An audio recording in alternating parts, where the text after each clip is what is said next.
అయోధ్య రామాలయ ప్రారంభోత్సవం అత్యంత ఘనంగా జరగనుంది. మధ్యాహ్నం 12:20 బాలరాముడి ప్రాణ ప్రతిష్టకు ఘనంగా ఏర్పాట్లు పూర్తయ్యాయి.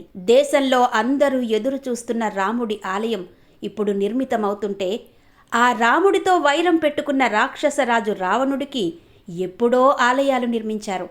రాముడి ఆలయం నిర్మితమవుతున్న దేశంలోనే, ఆ రాష్ట్రంలోనే రావణుడికి కూడా ఆలయాలున్నాయి. రాముడి ఆలయం ఇప్పుడు నిర్మితమవుతుంటే రావణుడికి ఎప్పుడో నిర్మించేశారు. క్రమం తప్పకుండా రావణుడిని కొలుస్తున్నారు కూడా. దేశంలోని 5 రావణ ఆలయాల గురించి పూర్తి వివరాలు మీకోసం. ఉత్తరప్రదేశ్ కాన్పూర్లో దశానన్ ఆలయం. ఈ ఆలయం అతి పురాతనమైనది.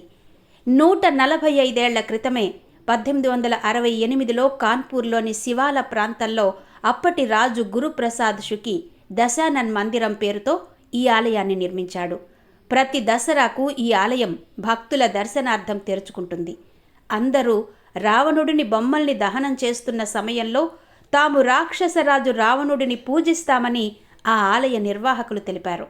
ప్రతి దసరాకు 10 తలల రావణుడిని ప్రత్యేకంగా అలంకరించి హారతి ఇస్తారు.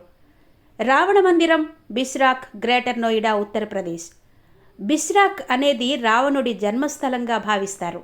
అందుకే చాలా కాలం క్రితం ఓ ఆలయాన్ని నిర్మించారు. కొందరి విశ్వాసాల ప్రకారం ఈ ఆలయాన్ని ఒరిజినల్గా నిర్మించింది రావణుడని నమ్ముతారు.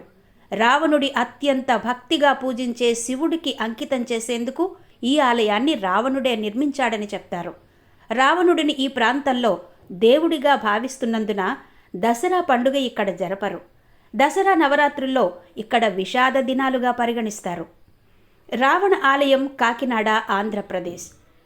ఆంధ్రప్రదేశ్ తూర్పుగోదావరి జిల్లాలోని కాకినాడలో ఉన్న ఆలయం ఇది. శివుడికి ఆలయం కట్టేందుకు రావణుడే స్వయంగా ఈ స్థలాన్ని ఎంచుకున్నాడని చెప్తారు. ఈ ఆలయంలో ఉండే అతిపెద్ద శివలింగం ఇందుకు ఉదాహరణగా చెబుతారు.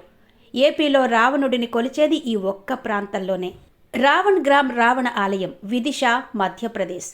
ఈ ఆలయం కూడా చాలా ప్రాచీనమైనది. 18వ శతాబ్దంలో నిర్మించారంటారు. ఈ ఊరికి పేరు కూడా రావణుడే పెట్టాడంటారు. రావణుడి భార్య మండోదరి విదిశ ప్రాంతానికి చెందిందిగా భావిస్తారు. విదిశ ప్రాంతంలో పెద్ద సంఖ్యలో రావణుడి భక్తులున్నారు. ఈ ఆలయంలో 10 అడుగుల ఎత్తులో ఉన్న రావణుడి విగ్రహాన్ని కొలుస్తారు. ముఖ్యమైన వేడుకలు, పండుగల సమయంలో ఈ ఆలయాన్ని తప్పక సందర్శిస్తారు. దసరాకు ప్రత్యేక అలంకరణ ఉంటుంది. మందసౌర్, మధ్యప్రదేశ్. మధ్యప్రదేశ్లోని మందసౌర్లో ఈ ఆలయం చాలా పురాతనమైనది. ఈ ఆలయానికి, ఈ ఊరికి ఓ విశిష్టత ఉంది. ఆ విశిష్టత కారణంగానే స్థానికులు ఇక్కడ రావణ ఆలయాన్ని నిర్మించారు. మండోదరిని ఈ ఊరి కుమార్తెగా, రావణుడిని ఈ ఊరికి అల్లుడిగా పరిగణిస్తారు. కొందరైతే ఈ ఊర్లోనే రావణుడికి మండోదరికి వివాహమైందంటారు. ఈ ఆలయం అతి ప్రాచీనమైనది. హరప్పా నాగరికత కూడా ఈ ఊర్లో బయటపడిందంటారు.